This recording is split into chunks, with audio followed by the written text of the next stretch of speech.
All right, we're going to go ahead and get started. Our first meeting of this session, and appreciate everybody that's here.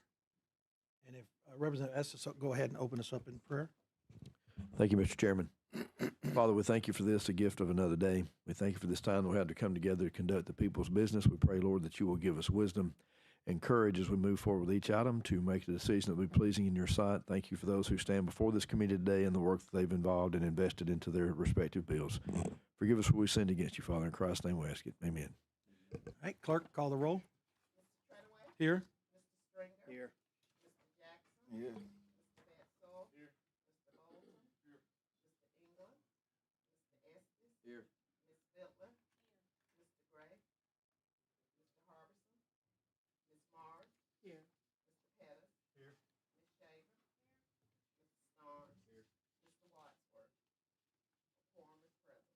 Thank you. That brings us to our first bill. That's House Bill 126 by Representative Hosley.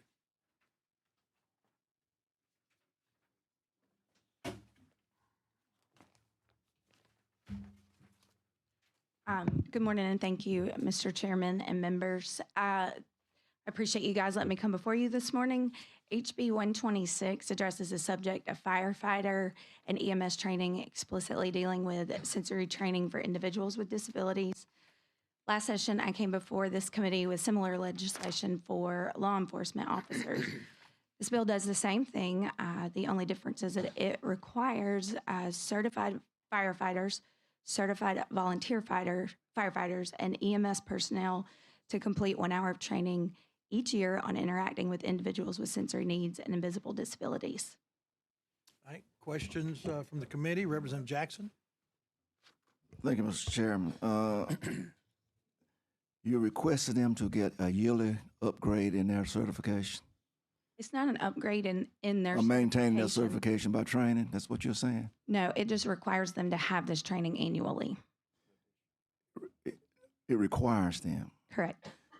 Is that voluntarily? No, it mandates that they have to have it annually. If they don't? It's the same thing that applies to law officers. If your certification or your continuing ed requires you to maintain certain certification or certain continuing ed hours, and you don't maintain them, that is at risk for sure. Job. Let me ask the question. This include volunteer fires as well, firefighters as well? Certified volunteer firefighters. All right. I'm on board. I just listen. I want to make sure that when it's a 911 call, somebody know what they're doing. Thank you, ma'am. Thank you. Any other questions from any other members? Representative Bolton. Yeah, I want to commend you for bringing this forward. Representative Halsey, I worked with you on the law enforcement bill last year. Also signed on to this one this year, and that's a little known area unless you're in the EMT service or the first responder service. A lot of people don't realize how much difference that dealing with people appropriately in the beginning can make in an outcome of a scenario. Thank you. Representative Fiddler. Okay, so have you worked with the Firefighters Association, and how do they feel about the bill? So I think there are like 42 different firefighter associations.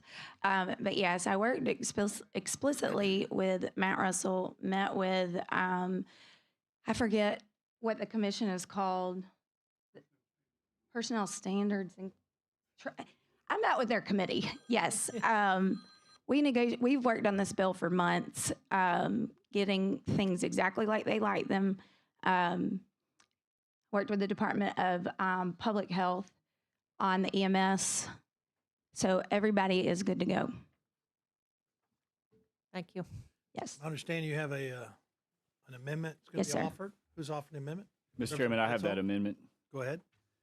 So as I understand it, and I'll let the sponsor fully explain, and I unfortunately don't think that I don't think anybody has a copy of this in front of them, but I think that I'll go through each piece of the amendment, but I think the sponsor can explain. There was some wording in terms that were worked out with the Alabama Fire College to make sure that they are able to get this up and running correctly to meet their standards. And it's just the difference between what was mandated in the original bill, annual training that had to occur. And then once the Fire College gets this implemented into their Fire College curriculum, This will be every 2 years worth Every of other training, year. every other year. So this very much mirrors the same process in which the law enforcement bill was carried last year. So I'll go through those real quick. Replaces line 28 on page 1. Representative Beto, Yes, hold sir. on just a second. She's going to make some, since there's several on there, I want the committee members to have a copy. She So should why- be right back in here with it. While she's making the copies, if I have the sponsor, she could elaborate on it just a little bit. Could I Okay ask a with that? question? Yeah, let her explain the amendment, and then you're up next.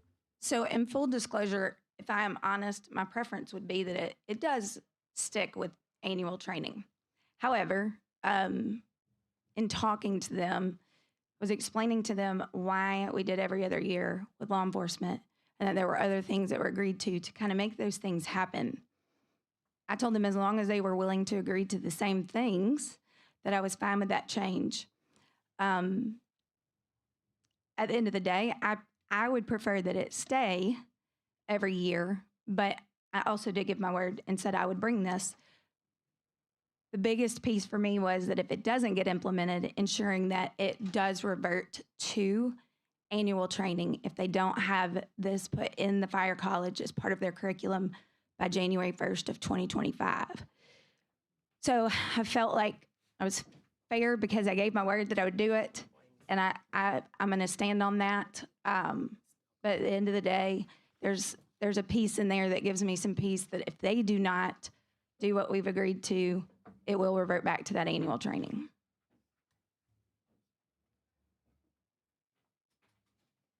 All right, give us a couple seconds. Sure. Walk-in copies of the amendment since it's 2 pages long. Representative Jackson had a question, though, and then Representative Shaver. Let's Shaver go. Representative Shaver, go ahead. Come after her. Is the training online? It is. It's the exact same. It's still got to be done by a nonprofit. It has to be free. It's online. You can do it in person if you want to, but most people just do it online. Yes, ma'am. Yeah, my question was, Mr. Chairman, the cost efficient here. What is there a cost on this? No, sir. Okay, no problem.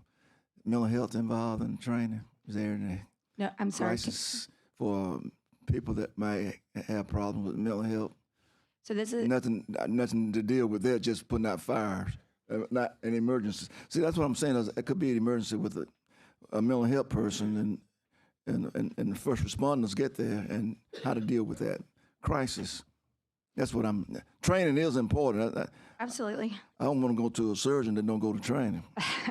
I agree with you on that. I mean, at the end of the day, one of the biggest problems that we're still facing in society as people kind of learn to distinguish between mental health or crises and disability. These individuals that we're covering that have these invisible disabilities, sensory disabilities, they're not living in crisis. These aren't mental health issues.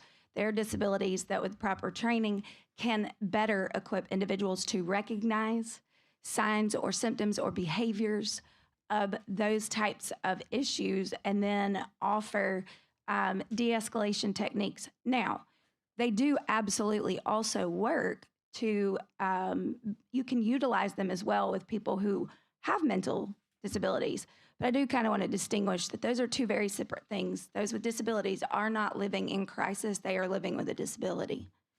Now, we did this for the police in last year because there was a lot of episodes that was taking place, and a lot of people with crisis were dying because they was having a breakdown in their mental ability.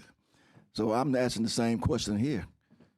So law enforcement does a great job right now with CIT training. I mean, they spend, maybe one of you can correct me if I'm wrong on this, I think it's 8 hours of training on just crisis intervention in the academy. This is a little bit different, obviously. They're working on putting this right now in the academy, and it's the same thing that's required right now by law. It's the 1 hour. Ideally, this has extended opportunities, but right now, I just want to open the door, start helping people get a little bit more equipped and aware, and we can continue to do this work. We're just getting started. One step at a time. Thank you. Yes, sir. All right, everybody, all the committee members have the amendment in front of them. Representative Bledsoe, if you'll go ahead and explain the amendment. Yes, sir. Beginning on page 1, line 28, some clarifying language. Services personnel will replace line 28, page 1 with the following: services personnel to undergo regular training related to. I think there in the bill it had annual, but that's part of the agreement that Representative Holsey's talking about with the Fire College. Page 2, line 30, we're going to replace and add disabilities to require fire protection personnel trainees to undergo the training prior to certification and to condition the training requirements on. And I think that's further clarifying the language of how that process is going to go there.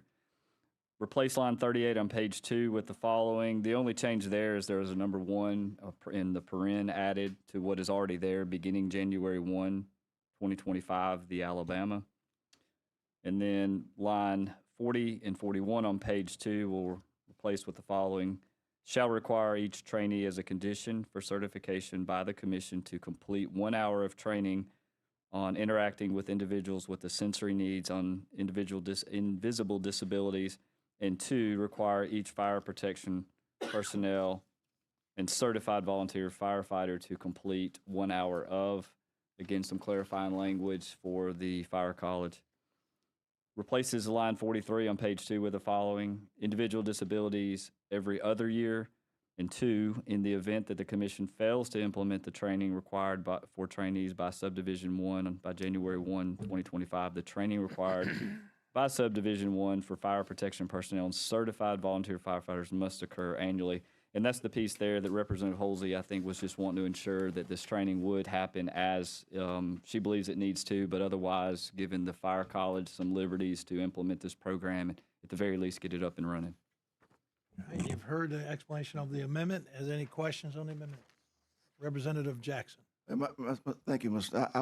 I appreciate the amendments. My reason for questioning, but see, I have a constituent that's in the Clark County Jail for arson, mental illness, and it's been troubling me because it happened sometime way last year, and it's just being brought to our attention that the person has a mental problem.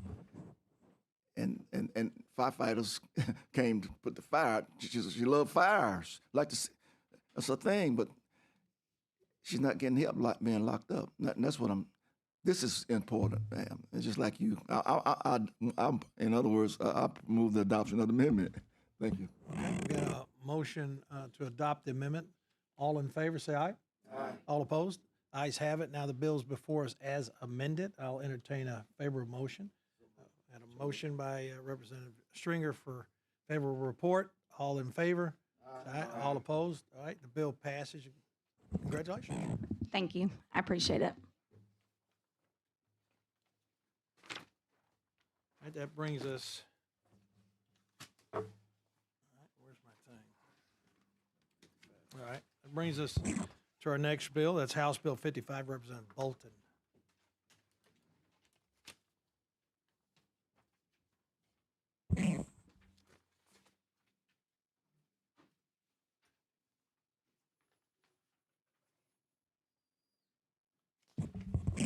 Before you get started, I know we're going to have an amendment to House Bill 55. Does committee members have a copy of? Okay, all right, go ahead. Yes, sir. Thank you, Mr. Chairman. HB 55 deals with modified trucks that are typically known out in the community as squat trucks. And what we're trying to do is just put some regulation on them to where we don't, have problems with having accidents. Nothing against the squat truck community. I've been working with them over the weekend, and that's where one of these amendments comes from. And we just want to get some reasonable regulation in place so people will know what they can and can't do to comply with things, because when you get these things up too high, even though there may be some disagreement with it, 25 years in law enforcement tells me that you can't always control the direction of the truck when you get in a curve, and also the angle of the headlights at night. And also, they can't always see things in front of them. So I think we need to put some regulation on it. And what I did with respect to that is I tried to go kind of light on the punitive side of it. And the reason I did that is because I'm looking for compliance, not punishment. And I just simply want people to comply. All right, we've got some amendments to the bill. Let's go ahead and. I have a question. I'm sorry, hold on. Any question by any of the members of the committee? Representative Jackson? Thank you, Mr. Chairman. I want to know, is old age making you jealous of these young men and ladies that love these big high-riding trucks? Is this about safety or just about culture? Well, I think for mine, it's about safety. From my standpoint, it's not about culture. In fact, I haven't really heard a lot of complaints out of people about the trucks themselves until I introduced the bill, and people started calling and saying, "Man, I hope you do this, and I hope you do that." And I'm like, "No." Well, they want you to do it? Yeah. And I'm like, no, that's not what we want to do. We don't want to come out against stuff like that just because we don't like it. We just want to make sure that we take care of the safety aspect. And the way this evolved, there's a couple of things involved here. Is the first time when I was actually running, I was approached by a person that's son nearly got run over in a parking lot by somebody that had it raised up so far that they couldn't see him or didn't notice him anyway, and resulted in a little bit of a verbal argument. I told him I would look at it. Now, over the weekend, I did a lot of work with the squat truck community last weekend and also with some law enforcement people. And I had an officer in Dothan tell me that him and his partner, they're on traffic at night and they were working an accident and nearly got run over by one of these. He had it run up so high they couldn't see the officers out there. And, Well, I understand, Mr. Chair, Representative, how many of these trucks drive speed? Most of them are just cruising, enjoying. Then they out there in the fields and the mud puddles and doing all that good stuff. Oh, it's fine. And it's fine. And a lot of these guys have hydraulics and bags. Yeah, they up and down. And all I'm asking it to do is put it down to the regulation when they're on highway now, on private property or going to a show or something like that. They can run up however they want to. All right. As long as they're not on the public highway. That's the primary consideration right there, is trying to get it before it gets to be a big problem. One of the people I was discussing this with over the weekend, I told him, I said, well, what do you think that a fair distance above the fender line is? I said, I've got this written for 4 inches. They said, well, my son's just 13. And she said she could give me the math on it and show me that it works if they pull the seat up and stuff like that. I said, well, I can't guarantee that they're going to put it all up to go pull the seat up or anything. And you got a penalty here. Well, the penalties I've got start kind of light. The penalties are for economic or dollar, and what I did, I kept them kind of light because what I'm looking for is compliance. And what I did in conjunction with my negotiating, or working with the squat truck community this weekend, in the amendment that I'll bring here in a moment, you'll see that I took out the point assignment to the driver's license. So that way we don't have a problem with people getting up to the point that they get their driver's license suspended. Thank you. You're a police officer. I was. You was. So Dudley do right. That's right. To do work. So just to follow up on that, the cultural thing. So right down the street, I got a young man that's got a white 1500. And we're talking about, he's got it up like that, but he's got, especially at night, the lights, he cannot see over that. There's no way he can see over that. And he goes back and forth up and down 31 to Garden all through the neighborhood. And so I appreciate you bringing it because I seen it and I thought, how ridiculous. But well, all we're looking for is compliance for safety. We're trying to bring that down. That's right. Those lights ain't up in the sky at night. If where they've got you can see over the airbags, hood, if they got airbags, they can just run it down. they can run it down. If they want to go with their friends or have a get together or something, they just pump them back up. If there's no other questions from the committee, go ahead and explain your amendment. Okay, the amendments, what we did, we went through, they found a couple of 3 grammatic errors in here that replaces and rearranges the narrative here on line 40, section 1. It just says this act shall be cited as, that's what they're replacing. And on line 42 on page 2, they are replacing the following, except as otherwise provided in subdivision 2, it shall be unlawful for any person to. Now that's just a language change. Now what we did is we replaced some stuff on the others in negotiations with various parties. And we replaced line 51 on page 2 with the following. This subsection does not apply to either of the following. A, the original manufacturer design of the vehicle.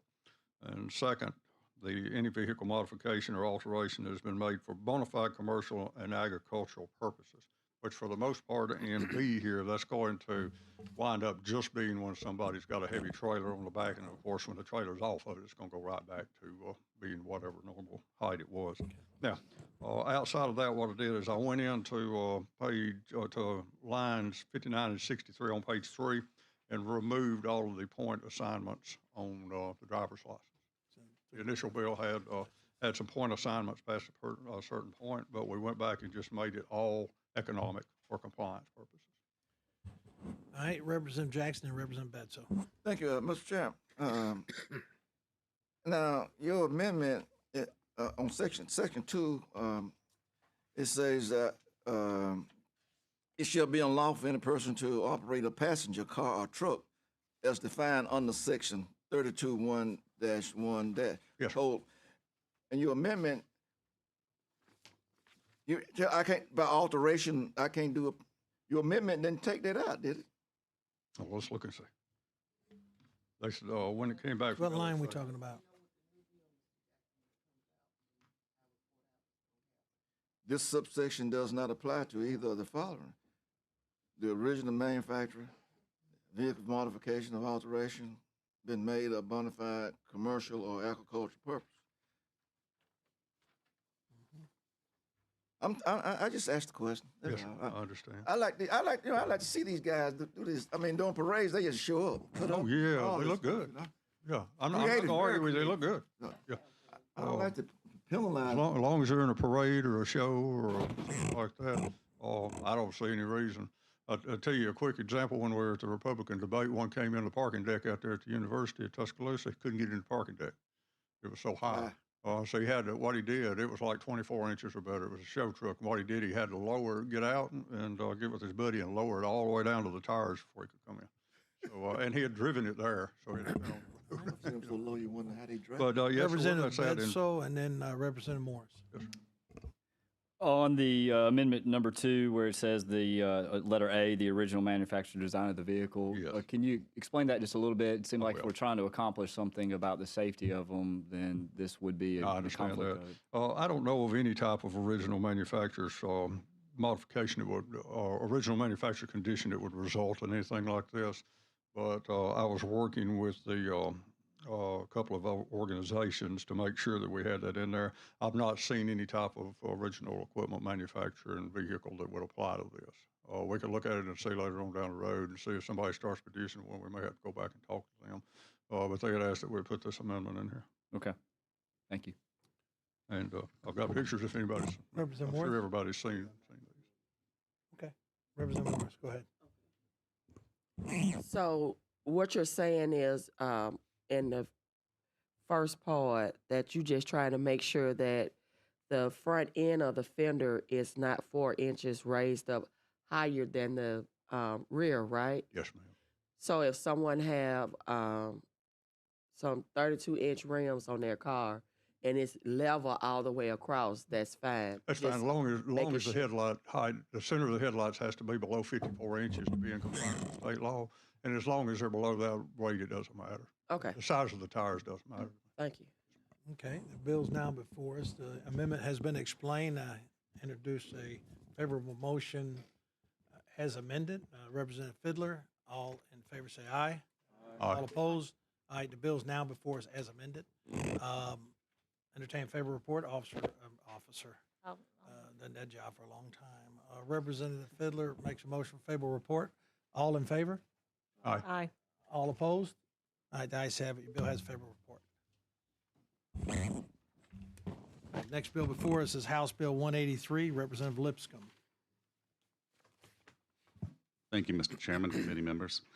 Just for the sake of expediency, let me just say that we've had some last-minute discussion on this bill that is going to perhaps suggest that we should carry this over to a point in the future to the call of the chair. But if you don't mind, I would like to have just a little bit of discussion before we do so, if that's okay.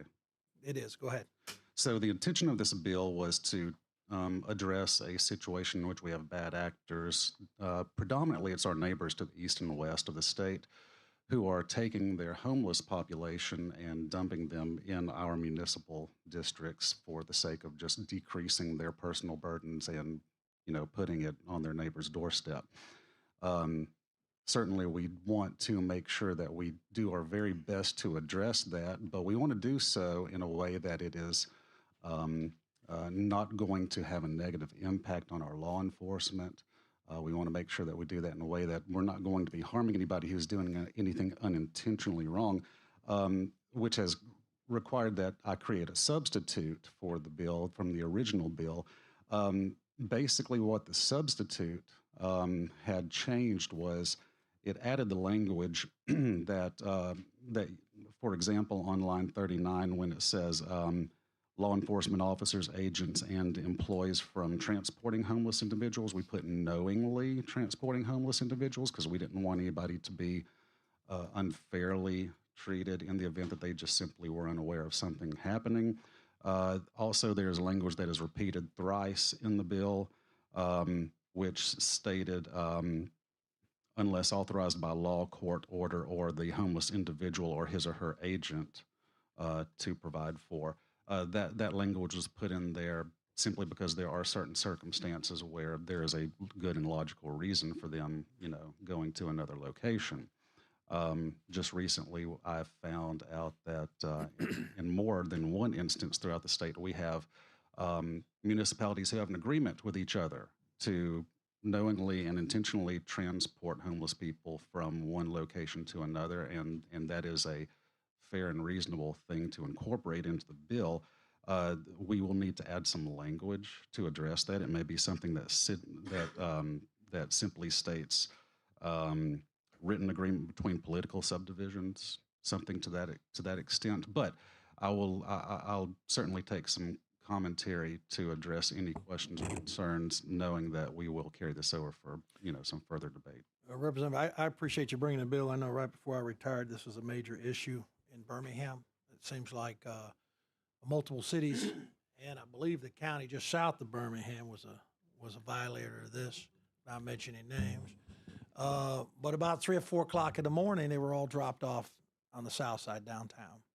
So we started interviewing, stopping these individuals, and this is exactly what was going on. They were shifting their burdens and problems and just dropping them all off, telling them they've got more services here. Mm-hmm. So it was a problem, but I appreciate you working on the bill with folks because we don't want to unintentionally hold an officer or charge him criminally for doing something that he may have been instructed to do, and he's knowingly doing it, but he doesn't know he's breaking the law by doing it. I think he's helping somebody out. So the things of work's got to be done here, but it is a problem, and my understanding now, folks across the state line are bringing their issues over into Alabama from neighboring, I guess, casinos where they seem to have a homeless problem. They're bringing those over. So it's an issue that definitely needs to be addressed. So, Representative Jackson. Shifting the atmosphere. So you say they coming from the casinos. I mean, well, let's go. We're going to soon have eliminate that problem. Now, what is being advocated here? I see what you're saying. There's a problem. This neighborhood is affluent, so you're going to drop them off 3 o'clock in the morning. So they'll feed you. But it's troubling me that we don't have shelters. And what's really troubling that we have homeless in the first place. This nation being the nation that we always brag about, the richest nation on the planet, and we can't take care of the poor. That's troubling. But I appreciate where you're trying to go with this. Yes, sir. Just trying to keep it fair for all parties involved. Yes, sir. Thank you. You still want to speak, Representative Bedsole? Okay, go ahead.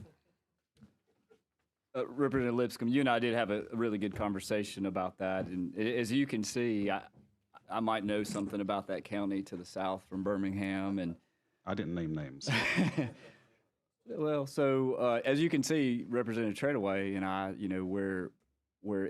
this is all for fun, I guess I should say, but we recognize where we are, the services are limited, and there are certain services that are limited, and typically in the bigger cities you'll see that.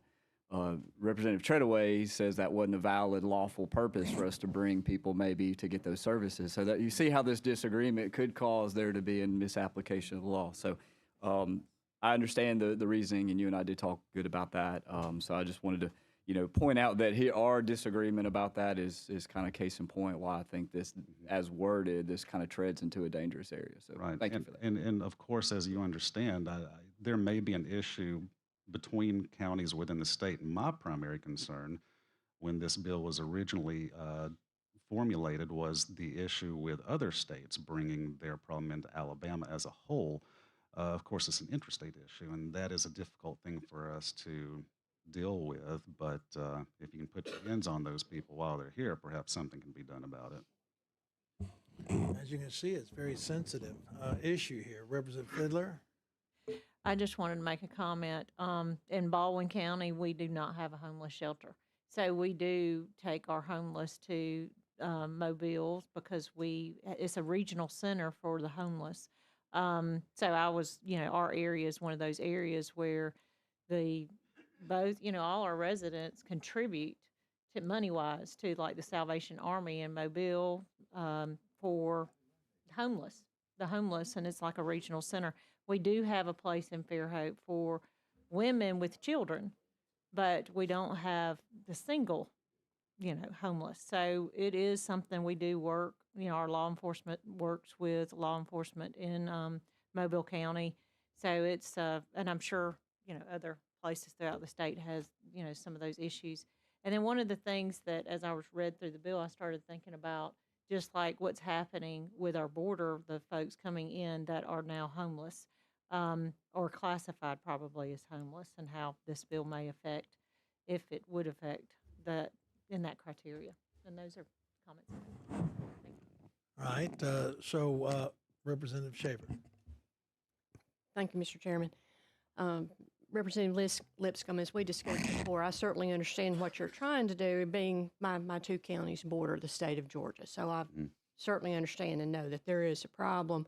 But as I shared with you, we have zero services for homeless. So we do frequently, the law enforcement tries to give rides, and whether it's to the Salvation Army or, somewhere that, that person may know where they can go and stay or get some help. And so I really want to be careful that we don't tie the hands of law enforcement when they're just trying to help somebody out by giving them a ride somewhere.